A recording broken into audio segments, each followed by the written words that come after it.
Good afternoon. The Committee on Foreign Affairs Subcommittee on Africa will come to order. The purpose of this hearing is to examine the current status of the United States-South Africa bilateral relationship. I now recognize myself for an opening statement. I am quite proud of the United States and South Africa's cordial relations for nearly my entire life. South Africa has been the United States' largest trading partner in Africa since 2014. It's home to hundreds of American businesses, and the value of our two-way trade has reached $21 billion in 2021. However, it's becoming clear that the African National Congress of today is no longer the party of Nelson Mandela. While the South African story is one of hope, reconciliation, and determination, the ANC today is motivated by perpetuating a system of elite capture built on corruption and increasing government dependence through its national democratic revolution, and while clearly deepening relations with the Chinese Communist Party and Putin's Russia. As a black man, I carry the knowledge of my own country's historical burden of inequality, and as a conservative black man, I understand that hard work, perseverance, and getting a shot pays off. That is clearly not the case in South Africa's ruling party, where nearly 30 years into ANC rule, the South African people are more dependent than ever on a state that fails to consistently provide even the most basic services and provides bad policy. Take the example of black economic empowerment, a policy intended to support historically disadvantaged black citizens by providing increased access to the economy, but one that has repeatedly been undermined by corruption and nepotism from the ANC elites who have manipulated the scheme for personal gain at the expense of the broader black populace. The ANC elite are focused on increasing dependence on the state in order to exert control. Recently, it was publicly stated that there are now 18 million South Africans receiving state grants compared to just 2.5 million in 1999. Much of this going to provide basic needs at the failure of state to generate meaningful and sustained employment that can only come with a healthy, growing private sector. Another disastrous policy is the ANC's land reform effort to enforce expropriation without compensation and destroy South Africa's constitutionally protected private property rights. The ANC claims that land reform and EWC are widely popular, but their own surveys show that only 2% of black South Africans identify land reform as a serious unresolved problem, while 80% prioritize economic growth and more jobs over land expropriation. Despite this, the ANC is currently pushing the expropriation bill and land court bill through Parliament to reward themselves for a job poorly done. There is no country in the world that has remained democratic after removing its population's private property rights, and I remain concerned about the ANC's democratic drift away from constitutional rule, especially in light of the Electoral Amendment Act being signed into law in April. This legislation undermines the fundamental democratic principle of proportional representation. Counting independent votes as votes for the majority, the ANC, is not a step toward constitutional rule. It's a further step away from democracy. In February, I introduced a House Resolution 145, which criticized specific aspects of the ANC's growing relationship with the Chinese Communist Party and Russia. Specifically, it highlighted South Africa's hosting of military exercises with Russia and China on the anniversary of Russia's further invasion of Ukraine, and the fact that South Africa has abstained on multiple United Nations votes condemning Russia's invasion, an invasion that an official ANC policy blames on the United States and attributes to NATO's eastward expansion. This, while the ANC accepted roughly $826,000 from a firm directly linked to the sanctioned Russian billionaire Viktor Vekselberg. More recently, the ANC hosted the BRICS conference in Johannesburg and has actively involved itself in Moscow, Beijing's effort to de-dollarize the global monetary system and rewrite international norms. Simply put, I believe these actions are inconsistent with South Africa's proud tradition of non-alignment, and it should not go unaddressed in our relationship. In conclusion, in her meeting with Secretary Blinken yesterday, Foreign Minister Pandor described the United States as one of the most important partners for South Africa. The United States has provided over $8 billion in bilateral aid to South Africa in the past 20 years, much of this through PEPFAR, an incredible bipartisan effort that has roughly halved South Africa's national HIV and AIDS mortality rate. The United States is South Africa's second largest trading partner, and 21% of South Africa's exports to the U.S. enjoy non-reciprocal duty-free trade status. I've said before, and I will say again, South Africa has a choice in what partners to prioritize, but so too does the United States. I believe it entirely appropriate to scrutinize the conduct of our important partner when the risks compromising our strong, dynamic, bilateral relationship are at hand. In closing, it's my belief that South Africa is currently at an inflection point, and I view the next several months as critical in demonstrating whether it will put our important partnership back on track. The chair now recognizes the ranking member, the Congresswoman from California, Ms. Jacobs, for any statements you may have. Thank you, Mr. Chair, and all the witnesses for testifying before this subcommittee today on the current U.S.-South Africa bilateral relationship. I think it's important to remember that our relationship with South Africa doesn't exist in a vacuum. It's built on decades of complicated history that at times has been self-serving and short-sighted. So we can't talk about today's relationship with South Africa without recognizing our history and understanding how it impacts our present and our future. The story of our relationship with South Africa is familiar to many African countries during the Cold War. Too often, the U.S. supported and propped up authoritarian regimes in exchange for fleeting geostrategic alignment. In the long term, these decisions have fomented resentment against the U.S. and the regimes we supported, often undermining our long-term interests. In the 1980s, the United States supported the apartheid regime in South Africa largely because it took on anti-communist efforts in the region and was aligned with the United States during the Cold War. The Reagan administration demonized opponents of apartheid, namely the African National Congress, as dangerous and communist, even designating the ANC as a terrorist organization. Meanwhile, the Soviet Union supported the ANC in their liberation efforts. 50 years later, we're still feeling the legacy of these relationships. South Africa's majority party, the ANC, is more aligned with Russia instead of the United States. And thankfully, since then, we've made significant progress in the bilateral relationship and are now a strong friend and partner of the South African people, as demonstrated by our strong trade relationship through AGOA, significant gains we made in health with our PEPFAR programs, and the over 600 U.S. companies in the country. But at the same time, we still see some justified lingering resentment. That's why in this new age of strategic competition, we need to keep this history and these lessons in mind, lest we make the same mistakes again. The Biden administration understands this as their strategy towards sub-Saharan Africa makes it clear that the U.S. seeks partnership with African countries, and we won't force countries to choose between the PRC or Russia and the United States. African countries don't want to be forced to choose, as they had to do during the Cold War, and frankly, it's not in the U.S.'s interest to do so because we may not like the outcome. We know there are very real challenges between our two countries, and we shouldn't ignore them or brush them aside.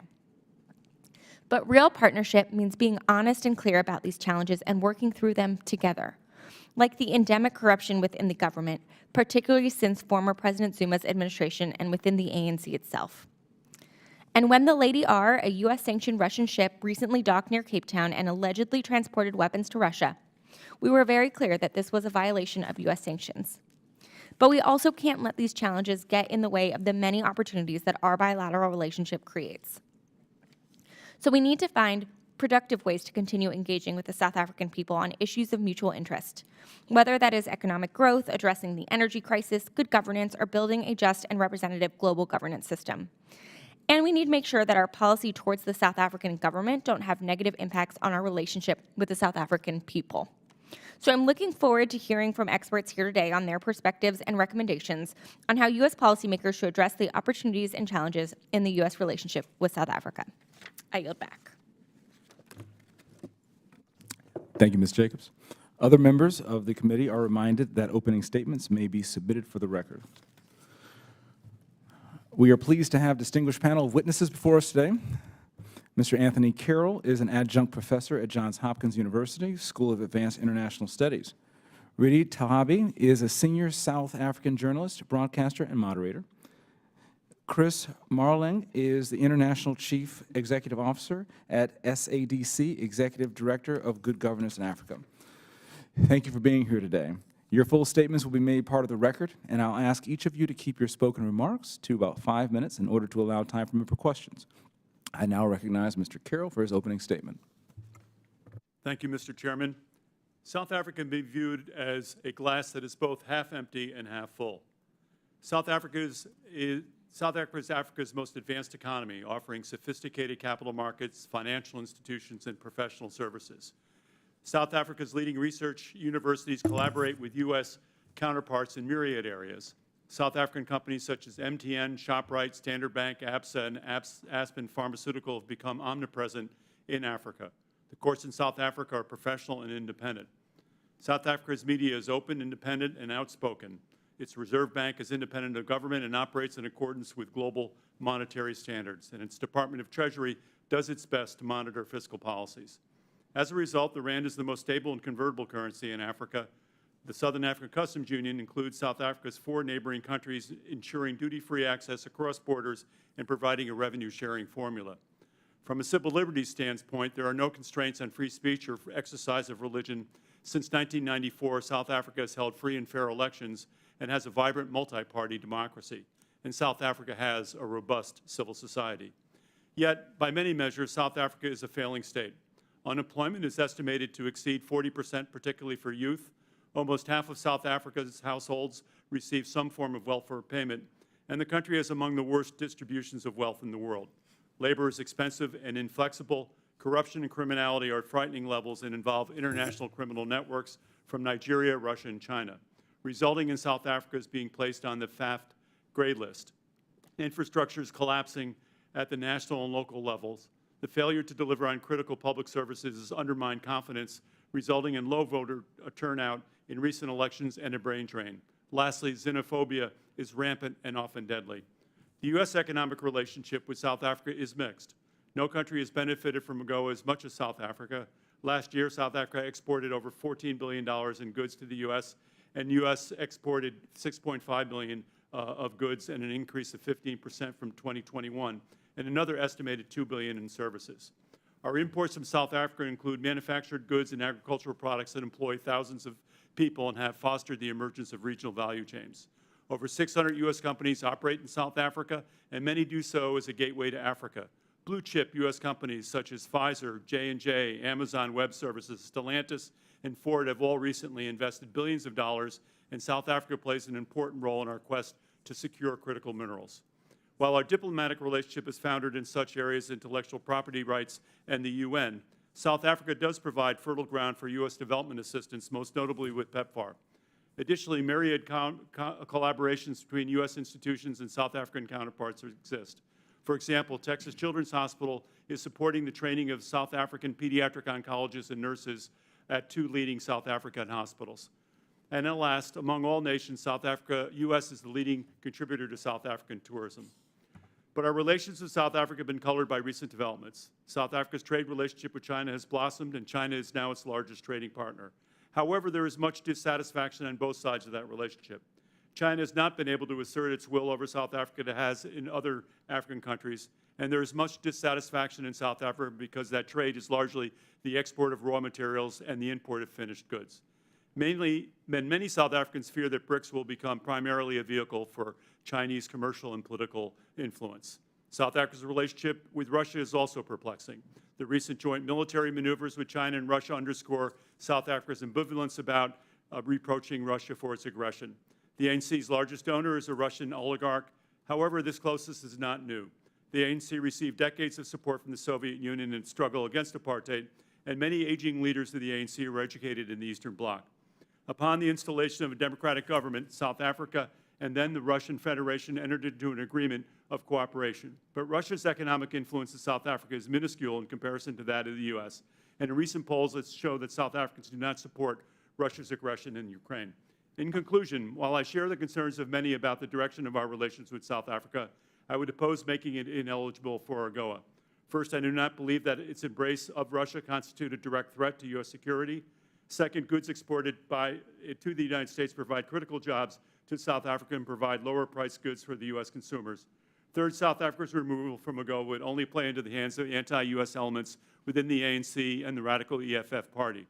Also, South Africa is a member of SACU, Removal would damage the economies of member states. Rather, while a goal needs to be extended in this Congress, that does not preclude restarting negotiations with the U.S. South Africa Customs Union Free Trade Agreement, as is now being negotiated with Kenya. Also, South Africa has an economic partnership agreement with the EU, that disadvantages U.S. exports. We could make South Africa's continuation in AGOA as a beneficiary subject to the grant of equivalent status.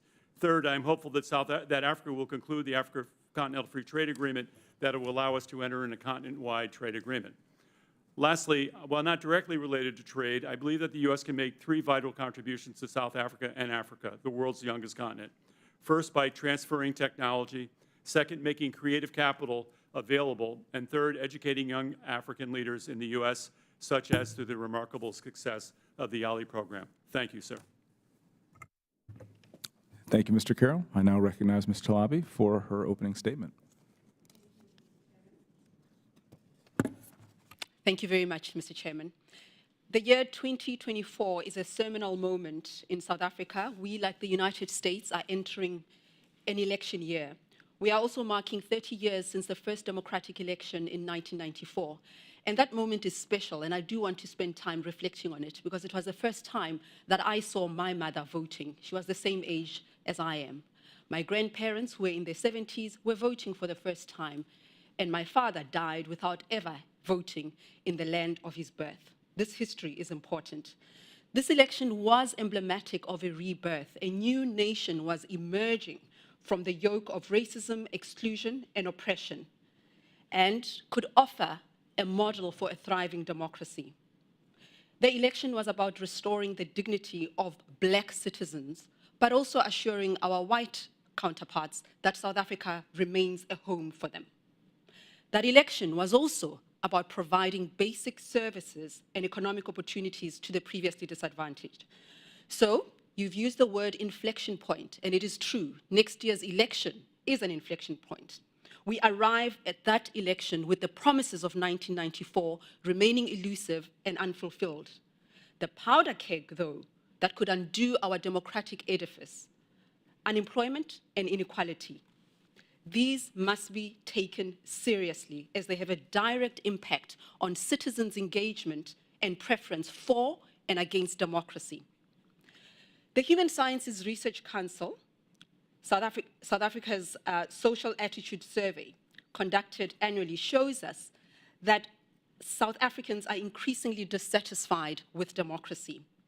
If democracy is so good, why are so many South Africans increasingly dissatisfied? From 59% satisfied with democracy in 2004 to only 32% satisfied. Well, this research tells us that South Africans attach an instrumentalist value to democracy.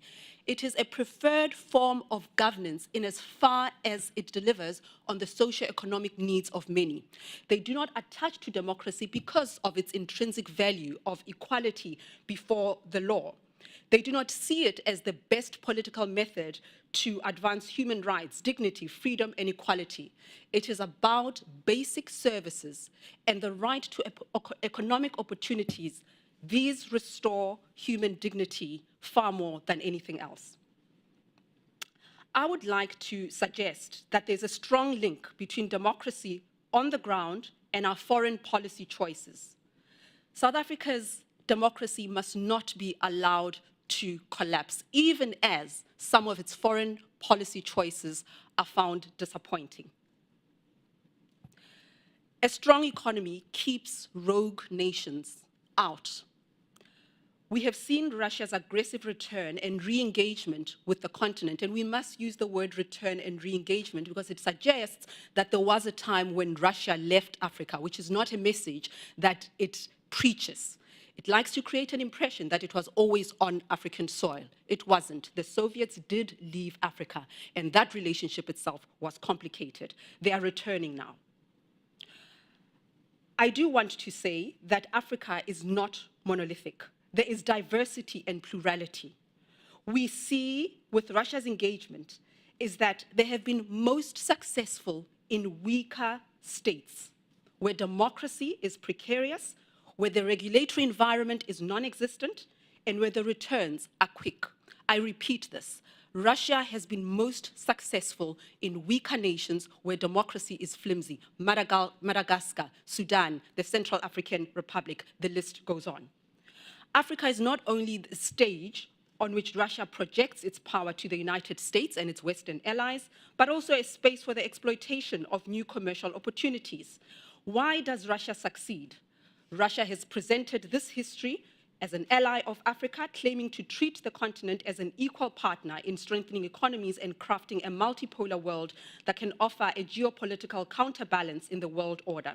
It uses normative justifications like anti-imperialism and sovereignty to penetrate the continent. These messages find fertile ground in a continent that is breaking free from the shackles of colonialism, imperialism, and racism. This message matters to Africans, and Russia recognizes that and exploits it. The United States, while being our strong ally and partner, does not quite enjoy the same affection. And it is not only because of the Soviets' ties to the ruling party in South Africa, but it is because the US is viewed as threatening and condescending. Some epistemic humility is required as the US engages with its partners. Africans value their hard-earned autonomy, and any partner that adopts a paternalistic tone is viewed with disdain. The United States is viewed as a country that seldom reflects on its own contradictions and inconsistencies and uses its economic and military might to ensure that others toe the line while adopting a different set of rules for itself. In Niger, there has been a coup. A coup is anti-democratic, but the United States is vulnerable there from a security and an anti-terrorism point of view, and you have had to engage with the coup leaders. It's not ideal, but we agree that a coup is unsavory and anti-democratic. You work with what you have in foreign relations, and South Africa has a relationship with Russia. But we value the relationship with the United States. It is true that South Africa benefits richly from its relationship with the United States, far more than it does from its relationship with Russia. South Africa also has far more in common with the United States than with Russia. A free press. I can say whatever I want to say about South Africa, and nothing happens to me. A robust civil society that pushes back against state excesses. A free judiciary. These are our common values, and perhaps they offer some pathway to salvage that relationship. But South Africa and other African countries don't want to appear weak, don't want to appear to be dancing to the tune of the United States. Western governments will need to take Africa into their confidence regarding geopolitical matters, rather than berate the sovereign stances of countries that feel unseen and undermine. The United States must demonstrate respect for historical wounds and the sovereignty that matters so greatly to its African counterparts. The historical ties with Russia are there, but now there's growing mistrust. The vaccine inequality caused some injury to African citizens. The lack of a permanent seat in the United Nations Security Council, those things matters. It makes Africans feel that United States is our friend on its terms. The door doesn't quite open and open fully. We must not exaggerate Russia's influence on South Africa and other African nations, but it is worth reflecting on how the United States treats its partners. It is worth reflecting on what this non-alignment, why it matters to African countries, seek to understand rather than throwing a fit of pique. Russia's influence is limited by the extent to which it can influence the political elite of a country and spread its patronage network. In South Africa, Russia has not succeeded in penetrating the state. There was aggressive pushback against the nuclear deal, which would have bankrupted our state. There is much affection for our history with the United States. There is an embrace of the vibrancy of the United States democracy, and there's much alignment. While South Africa's position on Russia's aggression was disappointing, I posit that away from the flashing cameras and slogans, our democratic institutions have held, but they need to be supported. Furthermore, programs that bolster economic growth and democracy will go a long way in closing the door for any rogue players and ensuring that the South African state always acts within the dictates of liberal democracy and constitutionalism. Thank you, Chair. Ms. Talambi, Your remarks were quite incredible, so I let you extend for about 3.5 minutes because your words were very important. Thank you very much. But in the future, if we could attend to time, it would be very much appreciated. Well done. Apologies, Chair. Thank you. The chairman now recognizes Mr. Marling for his opening statement. Chairman, John James, Ranking Member Sarah Jacobs, and distinguished members of the Subcommittee on Africa, let me start by expressing my gratitude for the invitation to express views of my organization, Good Governance Africa, on this crucially important subject of bilateral relations between the United States and South Africa. We are indeed honored to appear before you today. With your permission, Chair, I'd like to summarize my written remarks and submit the rest to the subcommittee record. South Africa, as has been mentioned by many of those who have testified today, stands at a crossroad of profound significance. We have overcome colonialism, apartheid. It now faces two critical new challenges. The first being finding its place in a world entering a new era of great power competition and the post-apartheid state's susceptibility to opportunistic governance and the mismanagement of our country's economy. While we take a moment to acknowledge South Africa's commendable strides since the dawn of democracy some 30 years ago, such as our robust democratic framework and unwavering judicial independence, we should be equally robust in acknowledging our shortcomings. Let us begin with a frank assessment of South Africa's domestic situation. The diminishing efficacy of the state, the escalating specter of crime, and the decline of health and educational standards are pressing concerns. The state has become a hub for political patronage and cronyism, leading to conflicts between and within big business and the private sector. The deterioration of South Africa's state-owned enterprises, especially our nation's power supply, Eskom, threatens political stability and social harmony. The governing elite's interests, marked by corruption, have resulted in mismanagement and financial instability. The ideological battles in the ANC over the state's role in the economy arise from resource conflicts, with the greatest challenge being the anti-democratic politics that have been marked by attacks on key state institutions, which have broadly come to be described in South Africa as state capture. Its second great challenge, we would argue, comes from renewed emerging rivalries between major economies such as China, India, Russia, and the United States. The rivalries will define how the world navigates some of the great challenges of our century. To name a few, these are conflict, technological disruption, climate change mitigation, and poverty alleviation. South Africa remains an important partner to the great powers. It is the greatest individual trading partner that China, the EU, India, and the United States each have on the African continent. It also ranks among the top 5 African countries in terms of aggregate trade with Russia. Great powers are therefore seeking South Africa's support, especially over contentious issues. At the heart of the tension lies fundamental differences in foreign policy.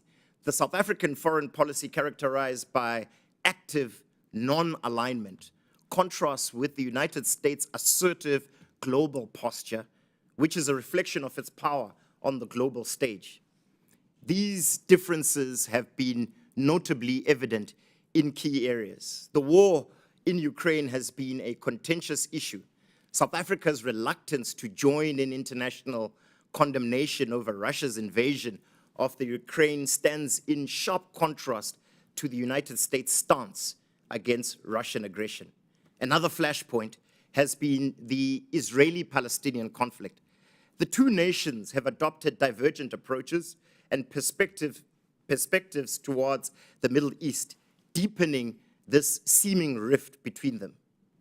Further complicating matters is South Africa's growing alignment with China, particularly as a member of BRICS, China's increasing economic and strategic influence in South Africa has raised concerns in the United States, which views China as a strategic competitor. A particularly contentious event was South Africa's decision to host naval exercises with Russia and China in February of 2023. The move was met with sharp criticism from the United States, which perceived it as undermining diplomatic efforts to isolate Russia. The deterioration in relationships between Washington and Pretoria has thrown into sharp relief, or has been thrown into sharp relief, when the United States ambassador, Ruben Brigetti, alleged that South Africa had supplied arms to Russia in December 2022 using the Russian carrier Lady R. Ambassador Brigetti is yet to provide tangible evidence to validate these claims. This claim did appear on the face of it not being privy to the background sequence of events to have resulted in convincing Russia's President Vladimir Putin to forego in-person attendance at the recent BRICS summit in Johannesburg. For many, these events have exposed a contradiction in South Africa's foreign policy. Many see strategic non-alignment as incongruent with our constitutional aspirations of human dignity, the achievements of equality, and the advancement of human rights and freedom. In conclusion, let me state the following. The implication of this strained relationship between the United States and South Africa are significant and extend beyond the diplomatic arena.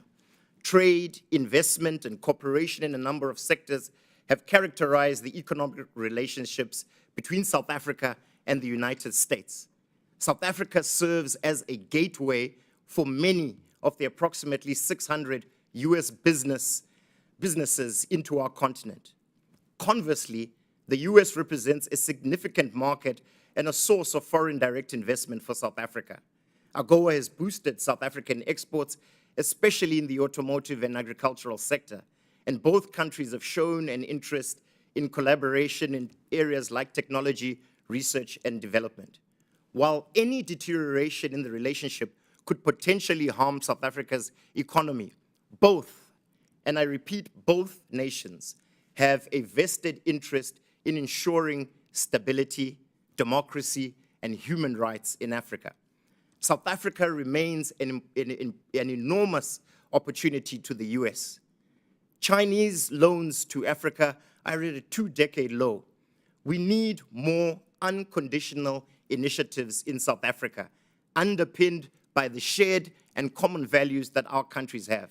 Such an approach based on mutually valued norms, anchored on inclusive and effective governance, will lead to more enhanced cooperation, focusing on people-to-people relations.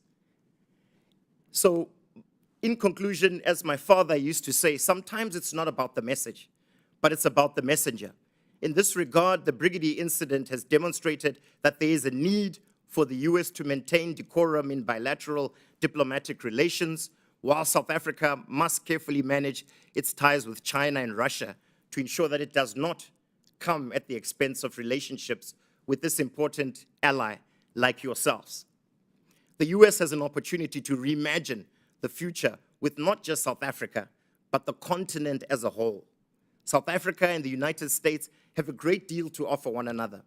Both societies place a strong emphasis on human rights, individual liberties, and protecting the rights of citizens. As our relationship continues to evolve, our shared values and commitment to multilateralism should become the bedrock of our collaboration and partnership on various global issues, all to the mutual benefit of our great country. Thank you very much. Thank you, Mr. Marling. I exercise a bit of discretion from the chair to grant a few minutes to those who may have traveled many hours to be here. Moving forward in the future, in the spirit of respect of everyone's time, I will be giving a light gavel at the 1-minute warning mark, and then I'll be giving a hard gavel at the conclusion of 5 minutes. If there are remaining questions, we will circle back for another round. Thank you. I now recognize myself for questions. First, Ms. Talabi, am I pronouncing your name correctly? Doing great, thank you. Okay, thank you. It's great, thank you. Mr. Labi, South Africa has one of the world's most expensive social grant systems, the size of which is increasingly growing. In 2023, there are 18 million South Africans receiving state grants, compared with 2.5 million in 1999. For comparison, 16 million people in South Africa have a job, and only 5.5 million pay income tax. This level of increased state dependency is worrying and implies decades-long economic failings. In addition to the very poignant and I think important points that you made around, if I can summarize, the United States finger-wagging foreign policy and how it is received and perceived amongst diverse groups of South Africans.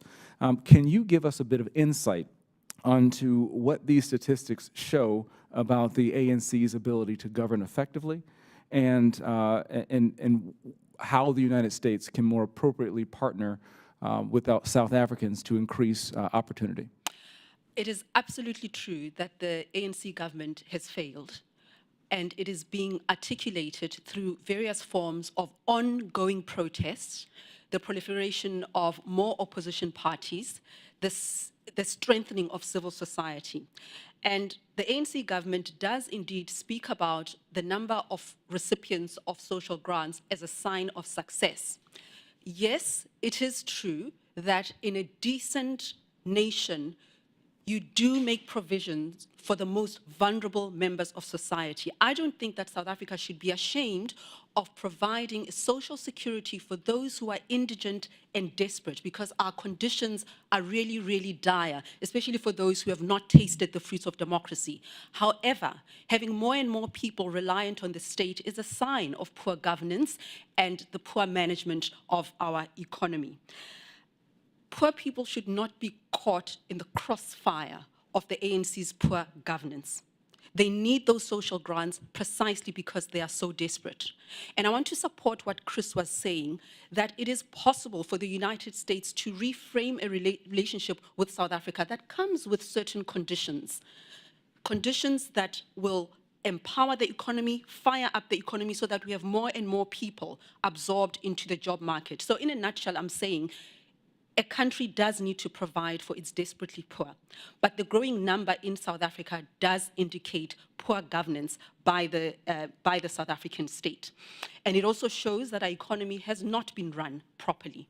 But I will tell you this, Mr. Chairman, that the United States must perhaps consider that our country is not just made of government decisions, or of the government. It is made of citizens, civil society, people who remember the United States history with South Africa, which perhaps is not well exploited. I'm referring here to an incident that happened in 1986. In fact, on the 29th of September is the anniversary of that incident, where the House overwhelmingly voted 313 to 83 to override President Reagan's veto. In the time that we have in your response, I would like you to maybe give a little bit of insight on exactly how we can address the needs of the people without taking that paternalistic tone, that condescending contradiction that you mentioned before. How can we execute that from the United States Congress to actually affect the lives positively of South Africans? I think supporting South African businesses, because the business community remains vibrant, it remains influential. The business community does often hold the government to account. When it comes to our energy crisis, I'm sure you are familiar with the fact that our country has been experiencing some load shedding or blackouts, as it were. It is the business community that has come to step up and rescue South Africa. And what level of accountability can we share with the American people that their tax dollars are being used efficiently and in their own best interest? I think when you start seeing the fruits of the investment into South African businesses, youth programs that the United States already has and runs with South Africa, those kind of interventions that make a real improvement in the lives of the people. But also when you see that South Africa's civil society and the voting choices, they're not rewarding the ANC. The ANC is the party in power. Of course, there are historical reasons for that. But when you look at its share of the vote, you can see that citizens are starting to to talk back. They are starting to turn away from poor governance and corruption. So I think the United States has to have a vested interest in democracy by supporting entrepreneurship, investment opportunities, and giving education opportunities for many Africans who want to stay at home and build their country. Thank you very much. I'm going to practice what I preach and now recognize my ranking member, Ms. Jacobs. Thank you, Mr. Chair. I first want to drill down a little bit more on just the perceptions of the United States in South Africa. We've talked a lot about the bilateral relationship and the history, but Mr. Moraling and Ms. Talebi, if you could add more color on what is the perception of the United States and today's Russia, both among the South African population and within the ANC, recognizing that neither of these are monoliths, and you know, how do these perspectives range? Can I start? Sure. Thank you very much. Thank you very much for the question. I think as you indicate, the perceptions are varied and are representative of the diversity of views in South Africa. However, generally speaking, you could say that within the ANC, the perception of the United States is shaped, as we have indicated in our submissions, by the histories, that is the history of the anti-colonial struggle and, of course, the struggle against apartheid in South Africa. Historically, as was pointed out very well by Reedy, the ANC, the governing party in South Africa, has typically had close ties with the former Soviet Union. These have been extended to Russia. However, this closeness to the Soviet Union must not be interpreted as a generalized view of the population in South Africa. Indeed, it was pointed out by my colleague here that polls have demonstrated in South Africa that the views of the people are not necessarily aligned in the majority with those of the ANC shaped by these histories. However, having said so, let me hasten to add that it's important that you also understand that the people of South Africa and the people of the United States share similar values, similar aspirations, which, in my humble opinion, should be the centerpiece of the thing that unites the United States and its people and the people of South Africa. A focus on these similarities in values will allow this relationship to be enhanced and, in my view, allow the United States to shift away from a policy that is shaped by conditionality towards a policy that recognizes the sameness in the normative values of the United States and, of course, South Africa. I would add that it's so important to have perspective and not to overreact. The fact of the matter is that in opinion pieces, in analyses, it is very clear that South African society pushes back against the ANC's gravitation towards any nation that is deemed to be autocratic. That happens on the ground. And I think that's the point I was making earlier, that when you imagine South Africa, don't just think ANC. Think about plurality. Think about the rest of the citizens and other pillars of the state, that there, different opinions and different contestation can be found. The ANC, even though it is the party in government, I would say that they don't always reflect what South Africans feel. And I think that the United States can find partners within South African society. But the point I also want to make is that, you know, there is this perception that the Soviet Union supported the fight against apartheid. Okay, we know about that history, but the history that doesn't get spoken about is that the US also supported the fight against apartheid. I mentioned an anniversary of that 1986 veto. The House and the Senate overwhelmingly supported the Comprehensive Apartheid Act that put sanctions on South Africa. That history is important. And what has happened is that Russia perhaps has exploited its involvement and exaggerated to great benefit. It's the information wars, capturing the narrative. And perhaps the United States have been a tad too humble about its support for the democratic process. So some know about this history, others reflect it in everyday commentary. But I do think that we don't have a voice from South Africa that just supports Russia without any condition. There's a pushback against that perception too. Thank you. Very helpful. I yield back. Thank you, ma'am. The chair now recognizes Rep. Kim for 5 minutes. Thank you, Chairman James and Ranking Member Jacobs for holding this hearing today. And, you know, we're talking about very important relations with South Africa. So I want to thank all of our witnesses for coming and attending and answering our questions. You know, the CCP's efforts to gain economic and strategic influence in South Africa have been less successful than elsewhere on the continent, largely because of the size of the South Africa economies and the strength of the South African institutions, such as the Constitutional Court and independent media. I want to ask my first question to Ms. Talabi. How important are the judiciary and media, as well as other strong institutions, in protecting South Africa from the toolkit China typically employs to gain influence in the African continent? Thank you very much for the question. And I do sound like a broken record now because it goes to the point that South Africa's society is vibrant. What the party in government does often gets challenged even in the Constitutional Court.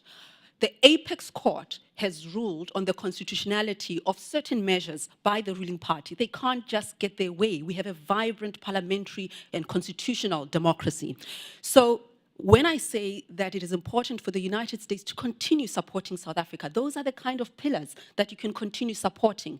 We have seen our judiciary being attacked by politicians who are in trouble with the law, and I think this country would have experience with that in recent history. Can I ask you then, as a follow-up, how effective are the same institutions in promoting South African population from the ineffective governance and rampant state capture orchestrated by African National Congress ruling class elites who are increasingly out of touch with the wishes of the people?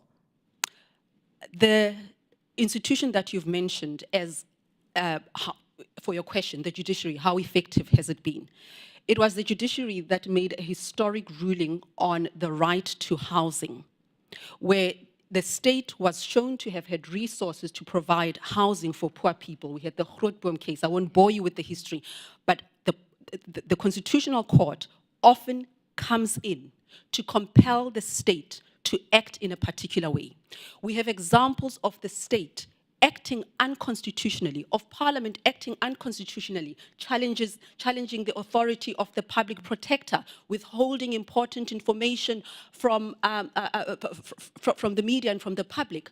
Our courts have come in and they've shown themselves to be resilient and have been a bulwark of our democracy. There are many case studies, I will say, of when the courts have stepped in. You know, oftentimes the U.S. does not effectively broadcast the message of all the work it is doing, not only in South Africa, but across the continent.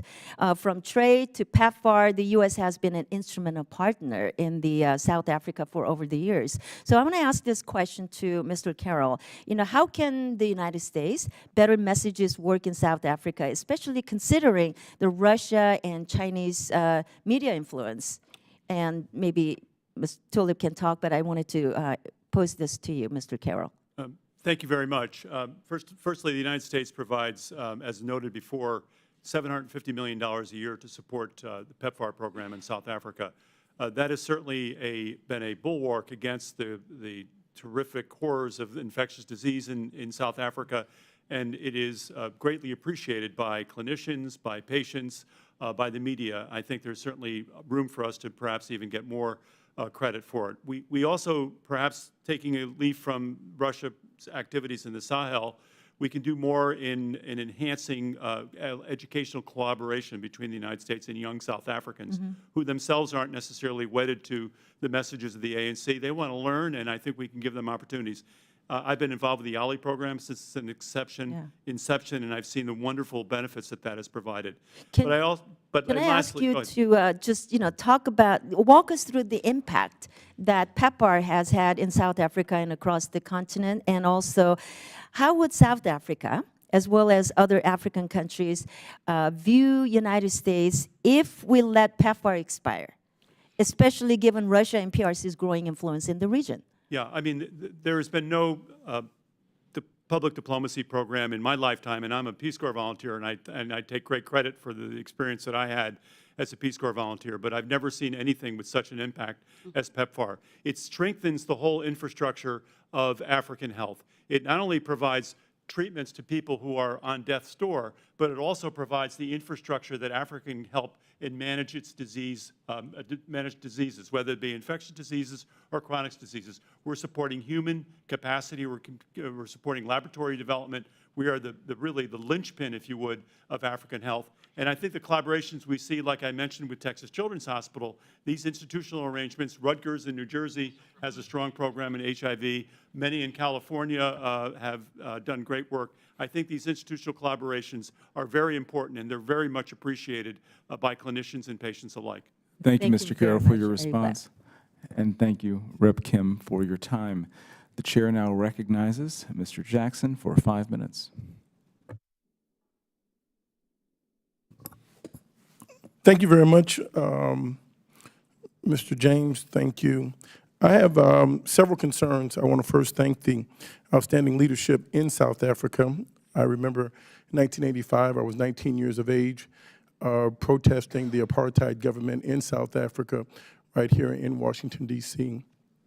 And I was arrested along with many others that, and my family members, father, sisters, mother, because it was the last majority African people to be held to an undemocratic standard by a white minority, and the United States government supported that.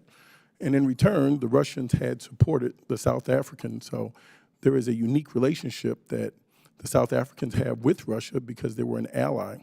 And I would simply like to know from anyone on the panel, how can we single out our most vital democratic ally in Africa, whose position in the Russian-Ukraine conflict is no different than some of our allies in India, in Saudi Arabia, and in China? Why are we singularly focusing on South Africa's unique relationship and, if you will, letting them mute their voice on their right to self-determination?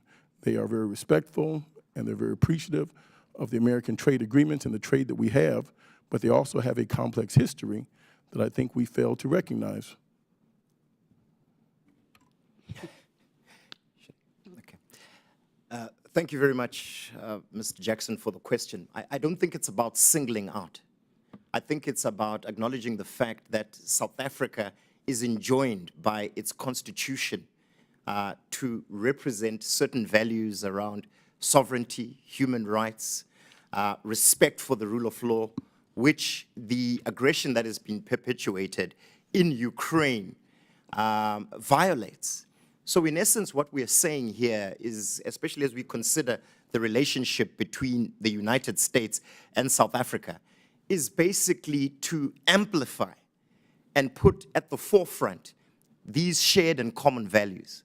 These shared and common values are around inclusive governance, around democracy, around the rule of law, and ensuring that the equal sovereignty of both countries are respected. And I think the plea of the majority of South Africans is simply that. It is not asking the United States to act in a patriarchal manner in pointing fingers, as was pointed out by my colleague earlier on. But it is simply saying to your South African counterparts, uphold the values that you are enjoined to respect and that you believe in. Let me add a similar question. There's no such thing as a perfect relationship amongst and between countries, not even the U.S. with its closest historical allies. Yep. Are we not better off having a constructive engagement relationship with South Africa to bridge the divide so that other countries, when we say no, hypothetically, the United States, they would say yes and have a trade advantage?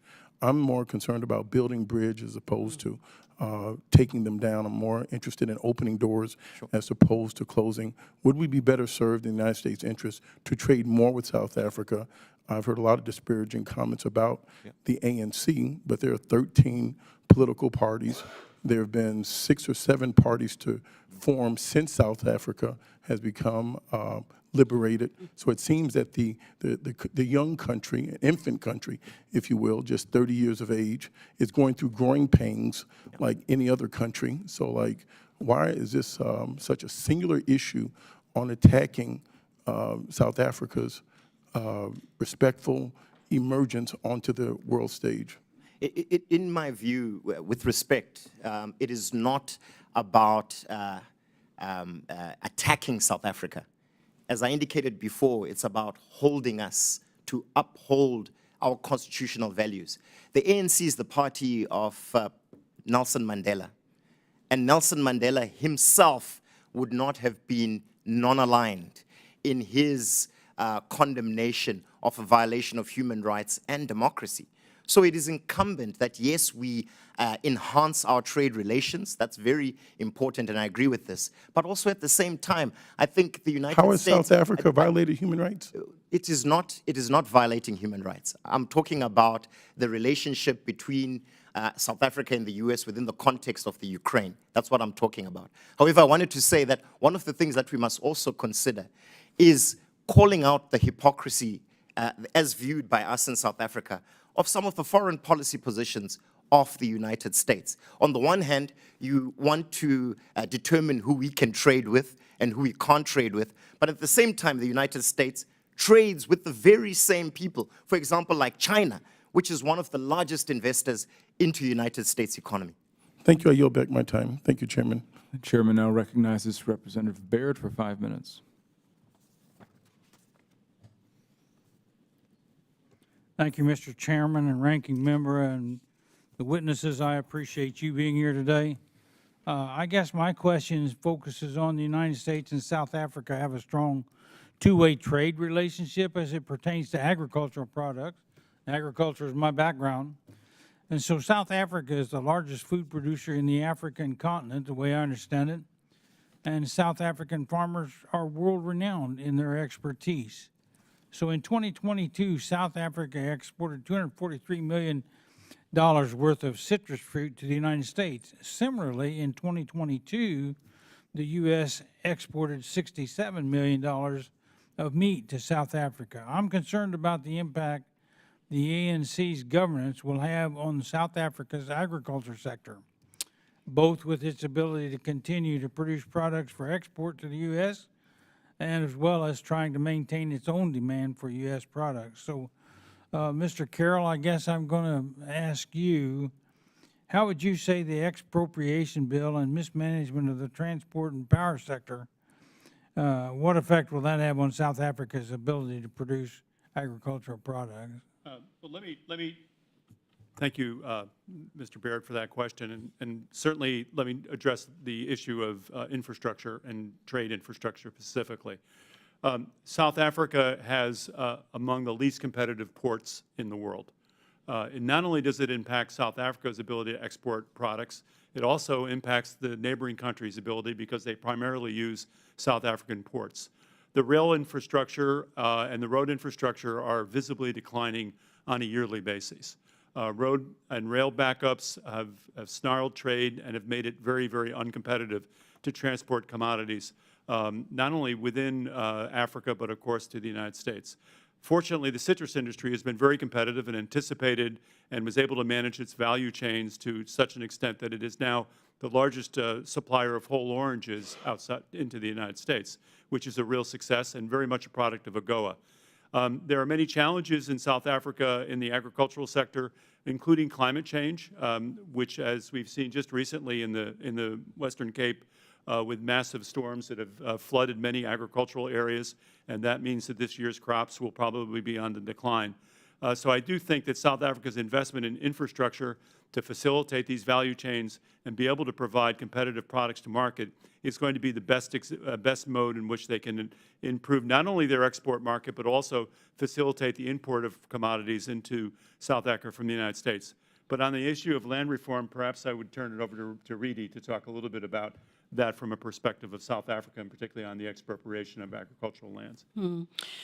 The land issue is a very emotive and very polarizing one, which has a very sad and tragic history. The 1913 Native Land Act that dispossessed South Africans, black South Africans, forcibly removed them from their land, and they lost their livestock and their well-being.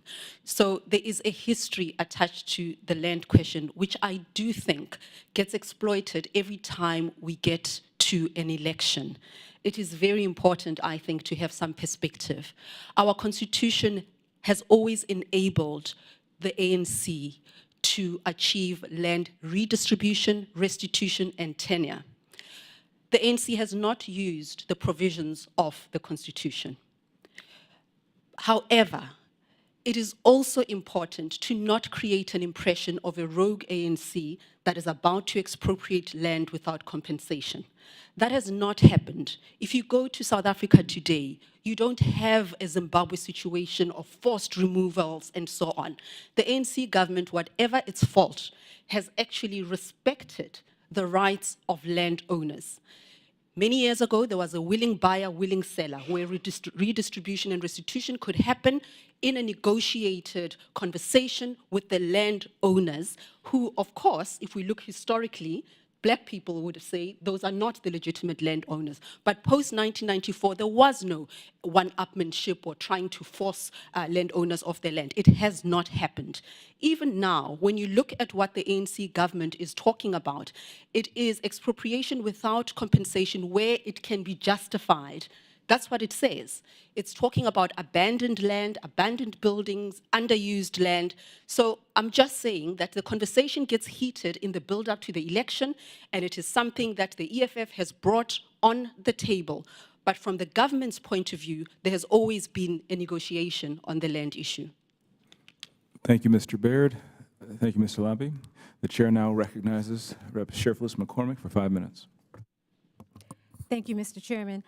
Thank you so much for your testimony here. I wanted to go back to what we were discussing when it came to our relationship.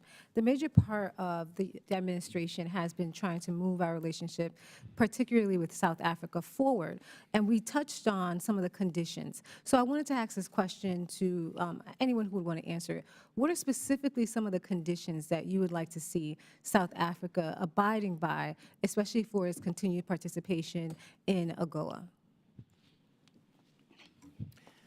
I think one of the key things that I hoped would have been sort of focused on or come out in my testimony is the fact that we are really advocating for a differentiated approach in the foreign policy towards South Africa by the United States, which is not underpinned by conditionality.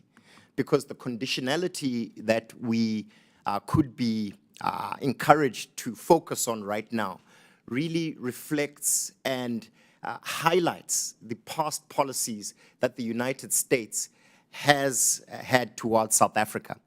In this time of strategic competition, especially on the African continent, with South Africa in particular, the United States needs to adopt, in my view, and humbly saying, a more nuanced approach to the relationship between our two countries. This relationship... I want to just pause you real quick because I do want to address, my next question was actually going to talk about the administration's position. The administration's position recently when it comes to Africa, there has been a renewed policy and efforts towards building relationships with Africa, where we're moving not just from giving Africa aid, but more of a dignified approach where it comes to trade, economic resiliency, partnerships. So the administration has laid out several initiatives, partnered with funding, and even introducing the African diaspora in the United States, partnering with Africa.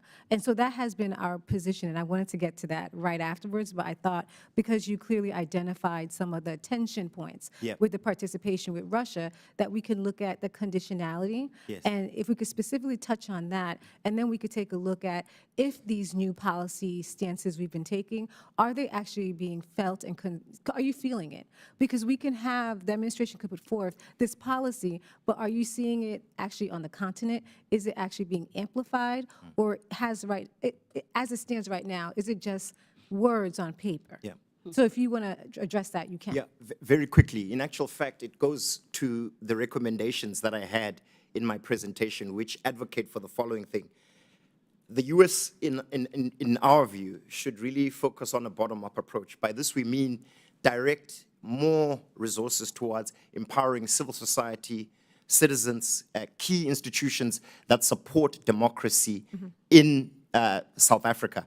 And this is because it is these parts of our society that have stood up as a bulwark against state capture, corruption, and other inequities that have happened in our country. The other aspect that I wanted to really emphasize here is that there's a need to strengthen private sector collaboration between the United States and South Africa, which will, in our view, foster greater economic growth, which benefits both parties. Finally, I also want to emphasize the following, that maybe there's a need to transition from, as you indicated, this aid-centric approach towards a trade engagement, leveraging on opportunities that are presented by the African Continental Free Trade Agreement. I want to step in for 1 minute before the chairman starts to give us that light tap, because he's putting a lot of pressure on us today, but thank you. I agree with everything you're saying. Yeah. And so that's why I wanted to pinpoint exact points where we can grow, because we have programs present, even where we have educational institutions. Howard University has a program in South Africa where we had many discussions with the students in South Africa directly, trying to talk more about democracy and what they would like to see. So I want to know, how can we expand on that relationship, and also how can we deepen that relationship? So that's really the course of my questioning. I know you only have 30 seconds for anybody who wants to come in. Well, I'll take 12 seconds. I think one of the areas that we overlook in South Africa is that South Africa institutions that I mentioned in my testimony are very robust and very strong, and we should look to partner, particularly in the financial sector, with South African institutions as we develop our ambitions or implement our ambitions on such things as the Development Finance Corporation. I think also, let's just be mindful that there are a lot of politicians who say stupid things. And when they do that, it creates the impression that this is the stance of South Africa. We have a minister who recently said something about the CIA funding non-profit organizations. That's a lot of nonsense, and it gets called out in South Africa. What I would urge you to do is look at the tangible results. You mentioned PEPFAR, you mentioned USAID. When you go to the ground, when you go to the communities, those people are not listening to the politicians. So let's not frame that relationship, our relationship, as only being confined to what the politicians are saying. On the ground, communities are active, communities are entrepreneurial, communities need the support. That's where the results will lie. Thank Thank you you, so Ms. much. Phelps. And thank you so much, Mr. Chairman, for giving us a 38 seconds. And thank you for your questioning discipline, and thank our panelists for their brevity. The chair will now recognize Rep. Kane for 5 minutes. Thank you, Mr. Chairman. As has been established by this panel and a number of questions already by this committee, unfortunately, corruption and economic mismanagement by the ANC-led government has crippled the country, and we now see closer engagement in relations between the ANC and the Chinese Communist Party and Russian Federation. With the current war in Ukraine and the great power competition with China, South Africa has drifted closer to the anti-Western camp. During this past year, South Africa, China, and Russia held military exercises. In recent BRICS summit in Johannesburg, President Cyril Ramaphosa announced that Iran would be joining the bloc. I will soon be introducing legislation which, if enacted, would require the administration to conduct a bilateral review of the U.S.-South Africa relationship. I want to thank the witnesses for being here today. I'm going to start with you, Mr. Carroll, if I may. In addition to my membership in this subcommittee, I'm also the chairman of the Europe subcommittee. And there seems to be a trend in South Africa that's deeply concerning to me. As I explained in my opening commentary, what do you think about these actions of allowing U.S.-sanctioned Russian vessels to stop at ports, held military joint exercises with Russia and China, and abstaining on UN votes condemning Russia's aggression and legal aggression against Ukraine? What do these actions suggest about South Africa's broader foreign policy, and what actions might be appropriate to address Pretoria's drift towards Russia and China without alienating our partners in South Africa? Well, I certainly do not condone and support your concerns about this drift, as you described it. I do think, as we've evidenced here today among my fellow witnesses, There is a robust civil society structure in South Africa that itself is pushing back and is providing a platform for a robust discussion and criticism, open criticism. I urge you to read the South African media. I do every day, and it's remarkably candid and open in terms of its criticisms of government. I think we need to work with and use the tools that we have to try to encourage and enable those robust debates within South African civil society so they themselves can guide the government in terms of where these policies are heading and perhaps correct them in a manner which I think are more consistent with our aspirations and our common objectives in developing a very holistic and fruitful relationship with South Africa. I do think that we can certainly send messages such as you suggest that I think may accelerate those concerns and those issues, but I really think it's the South Africans that really need to be in the fore of this debate and supporting and encouraging civil society and developing these type of relationships with our institutions, whether they be in media relationships, whether it be educational relationships. What in your experience and your opinion would explain these actions by the ANC-led government? I agree with you on the need for an engaged civil society. Sure. The question here is between those issues that I laid as well as their position towards the Ukraine war, invasion by Putin, how would you explain why the ANC-led government is having the current positioning it is? Two principal factors. Firstly, Mr. Kane, the historic relationship that the ANC had with Russia and the Soviet Union during the apartheid struggle. And secondly, I think we all have to be candid here. There have been officials within the ANC power structure and in these circles surrounding the ANC power structure that have commercial interests with Russia. Whether we saw that in the nuclear relationship during the Zuma career and the Zuma era, but we've also noted that the largest benefactor to the ANC is a Russian oligarch. So there are commercial interests that are driving this issue, and I think they're also well known within South Africa. If I may add, all of that is true, but I want to go back to the theme of my presentation, that perception matters. It informs how people respond. The United States is viewed largely as the state that makes foreign policy decisions that benefit itself when it wants to benefit. Whether we're talking about the war in Iraq, I know it's a long time ago, but it has influenced how the United States is viewed. Is that a grammar? No, you've got all the time in the world. Okay, You've got 25 seconds. So the perception is that the United States does not mind working with anti-democratic regimes if it suits its foreign policy interests. And that explains also why countries like South Africa would also want the autonomy to have relations with whoever they want to have a relationship with, because the United States does the same when it wants to. Thank you. I'll yield back. Thank you, Mr. Kane. The chair now recognizes Rep. Kem Lager-Dove for 5 minutes. Thank you, Mr. Chair, and thank you again for the invitation to participate in today's hearing. I have 3 questions. We have 5 minutes. We are going to do this, people. It's been concerning to see the United States-South Africa bilateral relationship come under significant strain over the past year, and a few key insights. First, AGOA benefits U.S. foreign direct investment, and the strong trading relationship between the United States and South Africa were a major counterweight to the government's interest in orienting towards Russia. Second, there's a divergence between the government's ties with Russia and the affinity of the South African people and their civil society, who share with the U.S. values of human rights, freedom of expression, and accountable governance. So, Mr. Carroll, if we were to amend AGOA in the reauthorization, what enhancements do you believe would increase its utilization of the program, and what might be the effect of including a digital trade component that reduces barriers to online commerce on the continent?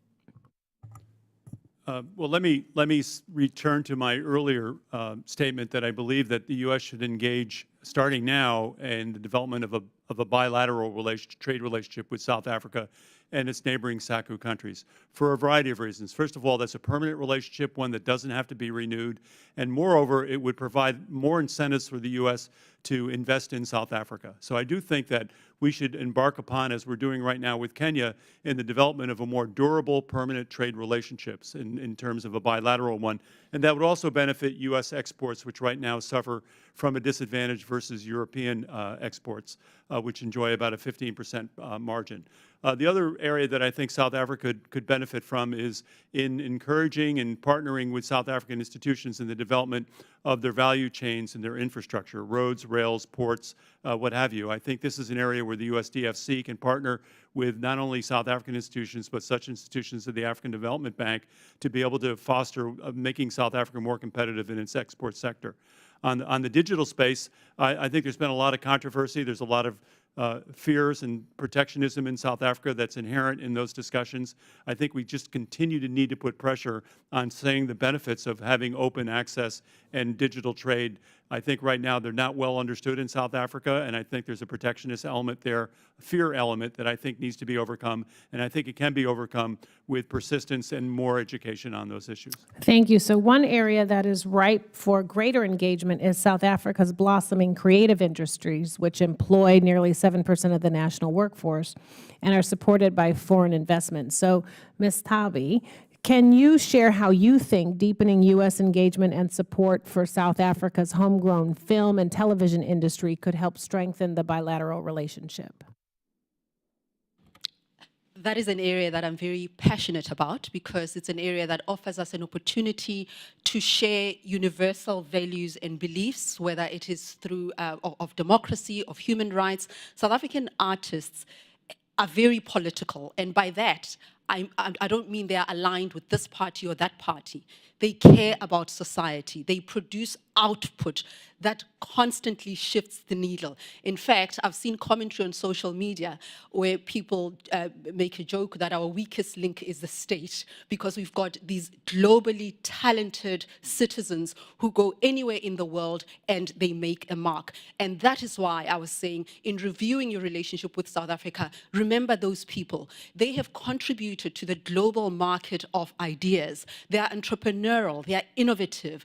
Every single day in South Africa, we see their output and their occupation of the global stage. So I would say that an investment into those creative industries will unleash the potential of South Africa. It will create jobs. It will absorb even more of the township youth into the labor market. There are so many people who can't afford a university degree, and I think we are still backward in a lot of ways, Tony, in seeing social mobility as being dependent on a university degree, which is important. I wouldn't be here today if I didn't have an education.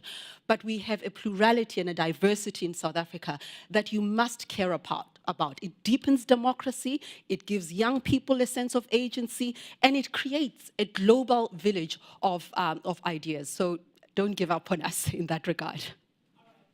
Well, you all must work on your time management. So I'm going to adhere to the constraints of the chair, and I will yield back the balance of my time. Sorry. Thank you. Thank you very much. The chair now recognizes Rep. Mills, and I will say we will come around for a second round of questions because this is very intriguing, and I want everybody to be able to say their say. Rep. Mills. Thank you, Mr. Chair. Thank you, Ranking Member. Appreciate the guests as well.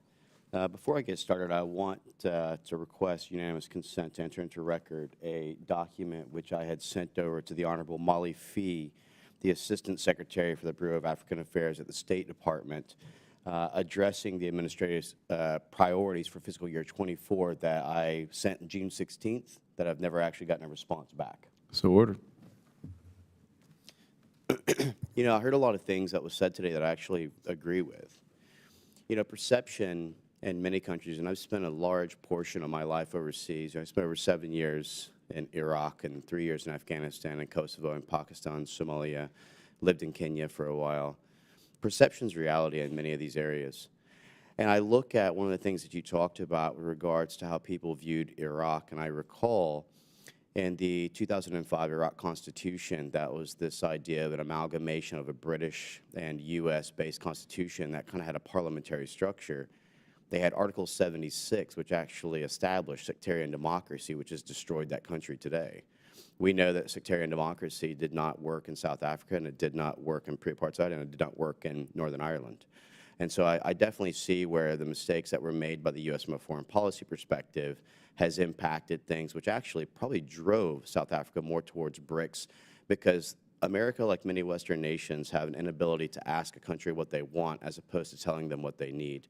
I think this is a huge thing that needs to be corrected, and I think that's one of the areas that we all need to be addressing. In that light, I want to talk about that letter I just gave to the chairman. The Biden administration has contributed $1 billion towards the Just Energy Transition Partnership, which plans to transition the South African power grid towards clean energy solutions by paying owners to close their coal plants earlier than they otherwise would. Today, coal-fired powered plants actually provide over 80% of South Africa's electricity, and with the current energy crisis plaguing the country, it is nonsensical for the funding to ignore the current realities in favor of an aspirational long-term goal of the U.S. and other Western countries. So my question, how do South Africans view projects like these that prioritize the climate change talking points of a select few Western countries over the energy crisis which is facing them at the here and now? Thank you very much for that question. I think it's very important points that you raised as a preface to the question, and I agree with most of the points that you raised. It's exactly that what is sort of characteristic of this foreign policy approach that we've seen by the United States is the fact that it lacks this element of seeming awareness of issues relating to social justice. We're all aware of the needs that climate change and, of course, a just transition requires. However, having said so, the burden is seemingly placed on countries that didn't cause the climate challenge, but at the same time are required to sacrifice the most in ensuring this just transition.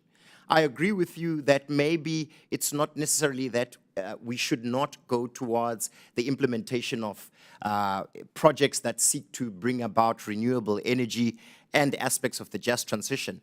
What is important is that it should not be at the sacrifice of the people in the ground. And our point here today was as follows, that the United States, in its policy towards South Africa and, of course, the rest of Africa, must be aware of the perceptions that are raised by a failure of addressing these issues of just transition and seemingly implementing a foreign policy that is not just aligned with the needs of politicians, but certainly with the aspirations and the needs of the people of South Africa.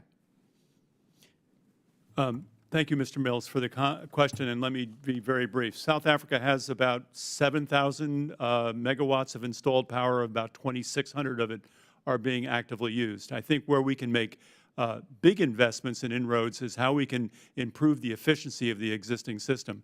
I share your concerns about propelling an agenda upon South Africa that fits our interest and needs but doesn't meet their needs in a society that is already constrained by many anti-competitive elements. But I do think we can help South Africa improve the power structure that it does have. Well, I do agree with that, and I guess my biggest thing is when I think of foreign policy, yes, clearly as an elected representative of the United States, I look at how it benefits us from a trade and partnership or bilateral, trilateral agreement. But I also think about the host nation and how we build long-term and long-standing relationships, and I think that's something that has been neglected for far too long. With that, I yield back. Thank you, Mr. Mills, for your excellent questioning and time discipline. The chairman now recognizes Ranking Member Jacobs for 5 minutes. Thank you, Mr. Chair. So I want to turn the discussion to South Africa's role as a leader in the Global South, including in articulating a vision for a multipolar world and where Global South countries have a larger role in the global governance system. I'm also very supportive of this, as is the Biden administration, who recently supported the AU's accession in the G20. But I was hoping you all could share how you view South Africa's leadership role in articulating the views of the Global South, and how does this role they're trying to play into the U.S.-South Africa bilateral relationship? I will speak to that for 2 minutes or less. 1 minute, you said, Chair. I think that countries that identify as marginalized and unheard will necessarily gravitate towards each other. And the conversation around creating a multipolar world is not about strengthening Russia or China or India. It is about not having one country that is more powerful than the rest. We know the history. We have had bipolarity, unipolarity at the fall of the Soviet Union, and so on. So I do think that South Africa is actively seeking a world, a global architecture where everybody's voice can be heard. And that is the reason you have found the BRICS members coming together. And I understand that there are others who are applying to expand, and it's about to get complicated. I don't know how far that will go. But there is, in the Global South, a recognition that we cannot have a world of superpowers anymore, where there is the United States and everybody else, where there is Russia and everybody else. There isn't a choice between Russia or America. It is about creating a world where everybody has agency, where everybody belongs. South Africa is regarded as a powerful economy on the African continent. We've held several leadership positions in the African Union, and so the march towards a multipolar world is about positioning the Global South so that it's not always functioning at the expense of the Global North.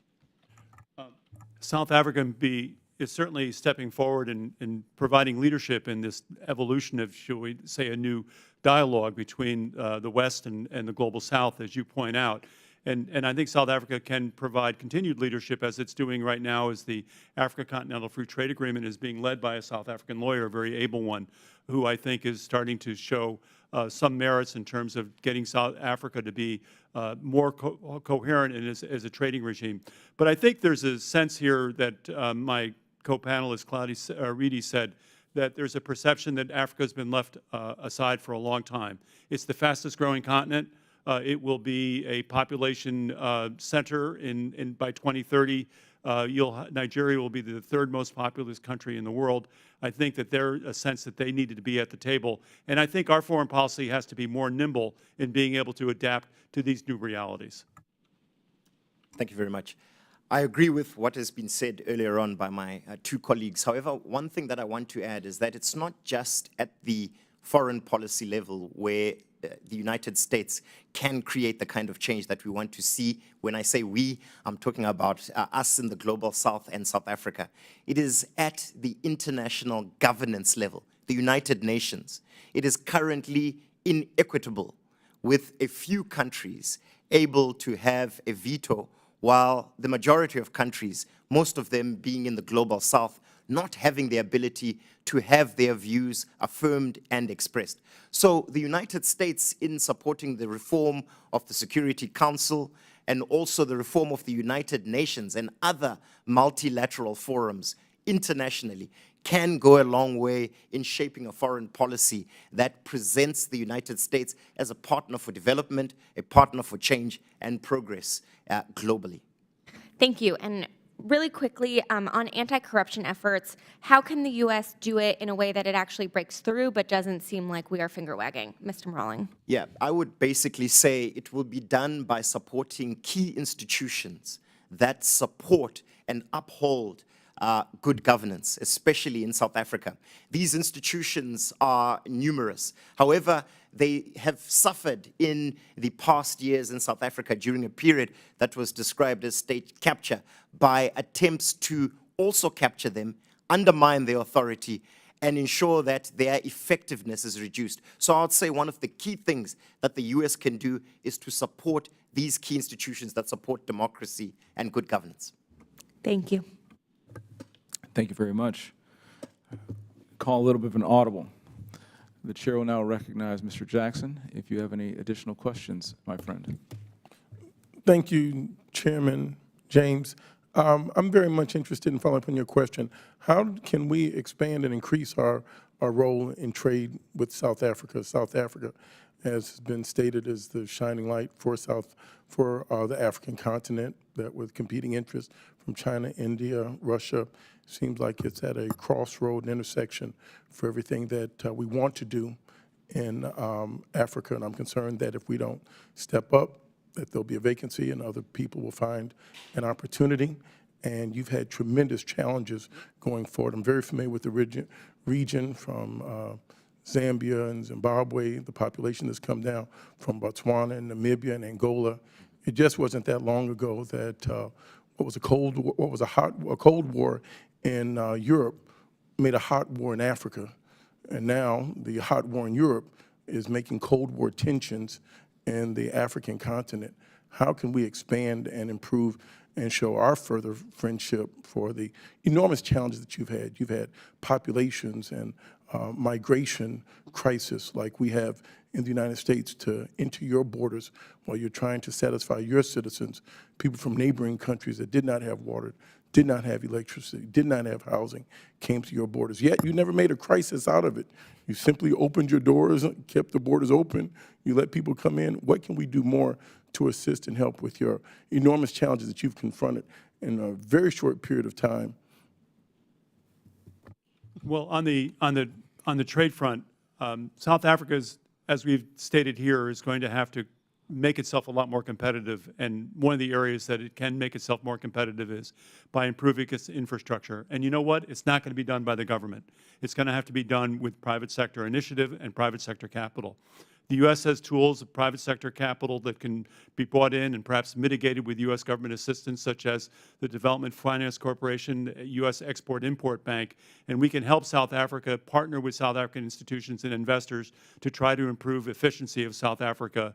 Also, I think there's a lot more that we can be done in technology transfer, whether it be in the development of agricultural technology exchanges, whether it be in the new areas of information technology where the U.S. has special advantages. Yesterday, I was with the chairman and CEO of MTN Telecom System, the largest in Africa, and they use about 95% of their important circuitry and intelligence of their system is not made up of Chinese technology, but it's made up of U.S. and European technology. So we can continue to be a player in technology transfer, and we can continue to be a partner in developing capital that will help make South Africa more competitive. Thank you. Go ahead. Does the gentleman yield? Does the gentleman I yield? yield, Mr. James. Thank you very much. No problem. Thank you. Mr. Carroll, I'm going to jump in and piggyback on that great question from my colleague, Mr. Jackson. I like your line that you're going here with business and private sector engagement and investment. And it's estimated that South Africa of about 250 days of power blackout in 2023, or will have had, excuse me. The primary domestic priority for South African government should be, I believe, the betterment of the lives of its people, and in ending the national state of emergency over the energy crisis and ensuring an increasingly reliable power supply for the South African people. And piggybacking on your comments, can you give us a little bit more insight and clarity on the impact of South Africa's energy crisis on the private sector to attract some of that investment, and specifically that tech transfer, how it may be impaired, and how much of a business disincentive this may be, or even a potential for capital flight of money that's already there leaving? Well, I mean, I think you can ask any manufacturer who's already struggling with labor challenges in South Africa, which is labor's expensive relative to other economies in its category. It's also inflexible. If you add on top of that the inability of being able to get power, any manufacturing venture is going to be really, really challenged. So I think South Africa, which really needs to grow its manufacturing and its agricultural processing sectors, are very much hampered by the power supply problem. I do think that there are ways in which we can invest and co-invest with South African institutions to improve the power, whether it be transmission, distribution, or improving existing production and creating new production, can certainly be facilitators in being able to reduce those costs and increase reliability. But I think the partnership shouldn't be also, can be a two-way partnership.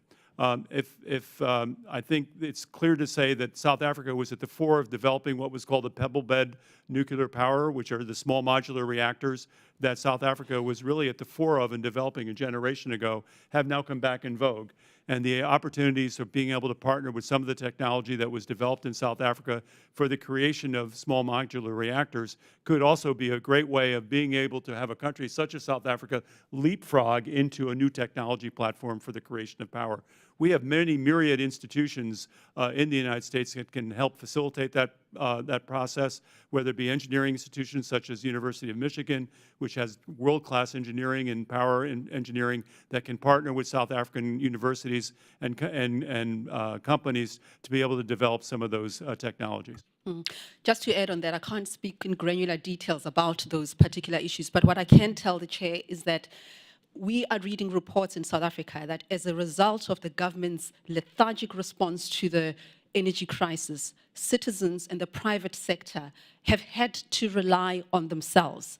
It emphasizes the point that I was saying, that let's not look at South Africa as just being its government. The private sector has been self-reliant.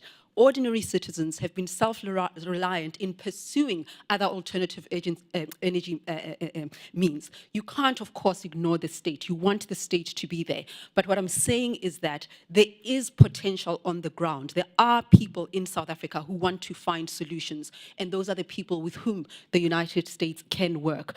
And I don't have the figures as well, but it is a fact that more supply has been added on the grid. And the government is taking credit for it. Okay, that's fine.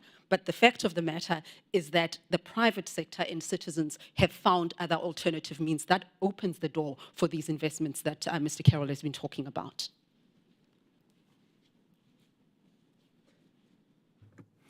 Thank you for those responses. With that, I yield. The chair now will recognize Rep. Kamlager-Dove if she has 5 more minutes of questions. Thank you, Mr. Chair. This question is for Mr. Maroling. Russia has poured significant resources into shaping the information environment and spreading disinformation in Africa, including setting up a Russia Today English language Africa hub in Johannesburg. So what are the narratives that Russia uses to heighten grievances against the United States and to positively frame its own engagement on the continent? And then how can we help South African media and civil society in promoting an independent information environment? Thank you very much. Thank you very much for that question. Well, one of the things that we've also seen is really Russia positioning itself in terms of strategy to the extreme left of the United States by presenting and raising histories of the liberation struggle. It effectively points out that it was the Soviet Union at the time that supported many of our liberation movements, including the Chinese, especially in Southern Africa. This approach basically tries to present a view that presents Russia and China as pro the people of our region. The interesting issue about this situation, is that we believe, as policy analysts, is the following: that the United States can simply pivot in an opposite direction by doing what we have been advocating here, highlighting and presenting the similarity and shared values that the people have on the ground. And this can be done not necessarily through government-to-government engagement, but it is by presenting these views and using institutions within civil society, the media in particular, who are very progressive in South Africa and have their finger on the pulse of what the sentiment is of the people. So my view is that a strategic engagement by South Africa, by the United States, that focuses on empowering civil society, NGOs, and other parts of South African society to present these messages in a more palatable way to society in South Africa. I'd like to add to that because I'm a journalist, I work in this field. It's quite exhausting, to be honest, this approach to the Soviet Union's presence in Africa as having resulted in this positive outcome for all African nations. It's complicated. The presence of Russia in Africa during the Cold War had mixed bags. There were some countries that benefited more than others. There were military and economic costs. And when the Soviets left, there was a leadership vacuum. And they also left because of a realist approach of self-interest. That is historically correct. I cannot suggest that the US government must be funding African media because that is unethical from a journalism point of view. We don't want government-funded media houses. However, I do stress the importance of perhaps other institutions, businesses in the US, or NPOs, NGOs, having an interest in democracy. You don't want to respond to Russia's information war with participating in it or creating a new one. We need independent media. And perhaps we can use democracy as the center, supporting democracy through supporting credible information. And I don't think that it's the US government that should go in and be funding media houses. That is the exact opposite of what should be done, and it creates a similarity between that approach and Russia's approach. I can tell you right now, I'm very proud of a lot of our media in South Africa. Investigative journalism in South Africa has brought the country from the brink of the abyss. It exposed corruption. There are a lot of weaknesses. There are a lot of challenges in our newsrooms. But the media has been steadfast, and it has a history of taking on the state. That's something that investors and people who have an interest in democracy need to be mindful of. We've got to invest in the media, in information, in training the storytellers, but always with the focus on democracy. And as I said earlier, Africa is the world's youngest continent. We should engage youth. We should engage them in programs such as the YALI program, which will mean that we have to play a long game.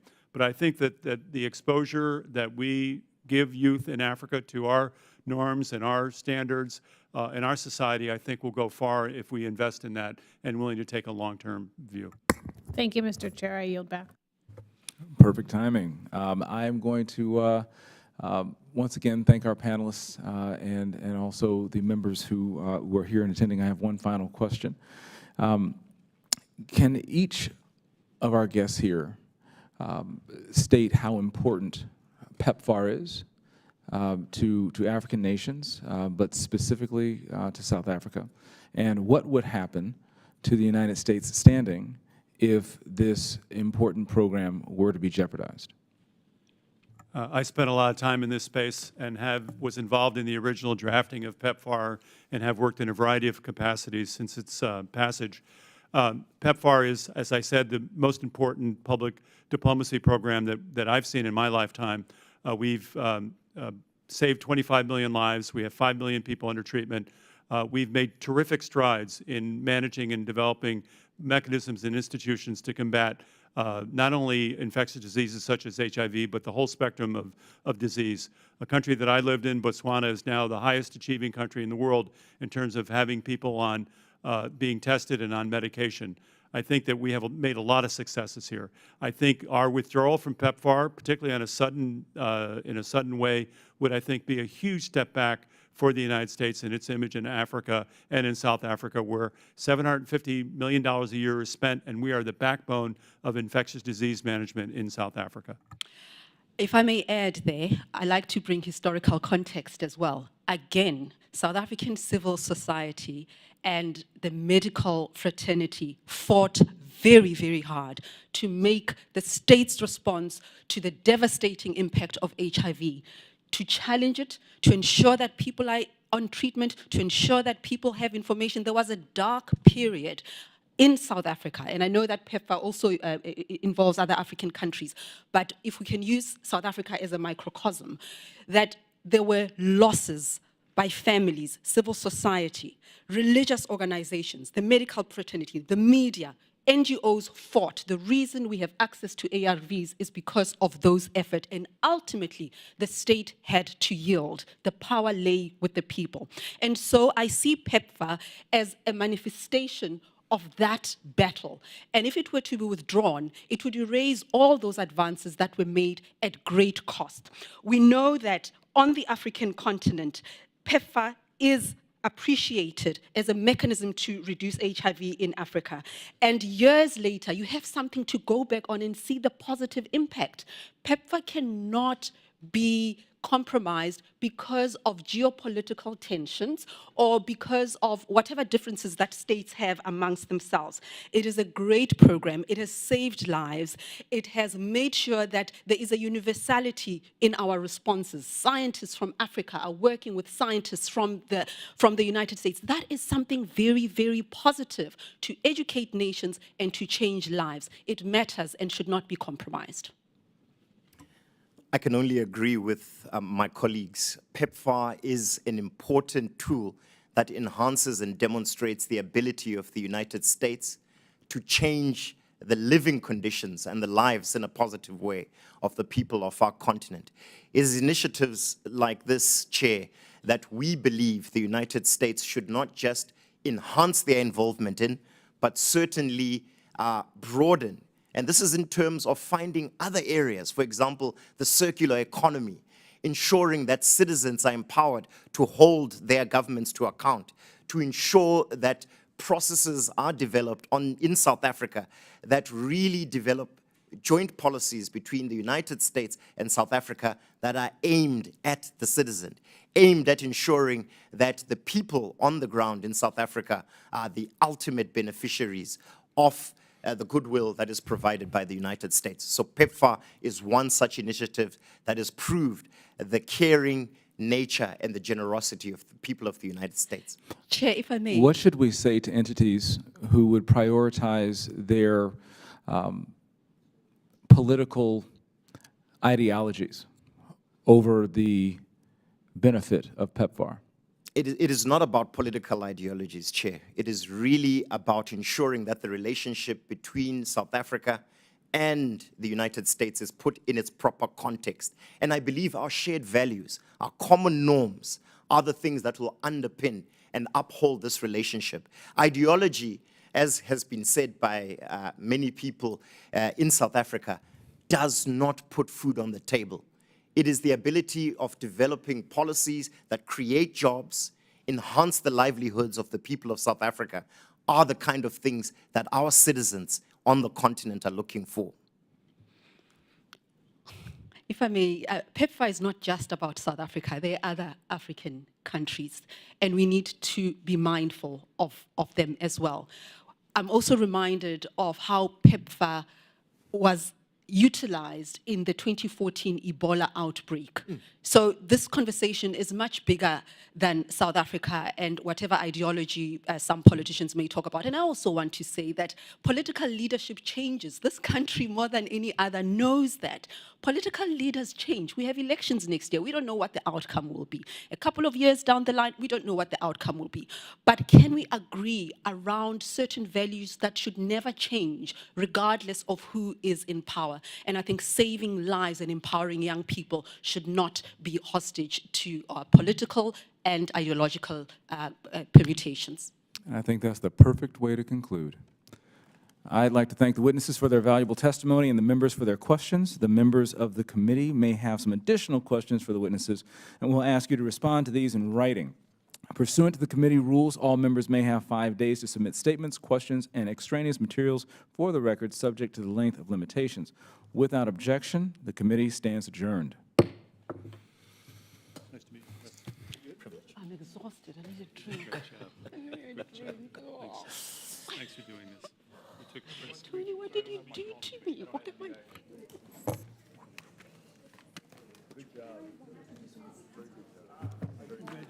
Thank you, sir. Pleasure meeting you. Very good meeting you. I hope we stay in touch. I've got your card. Thank you so much.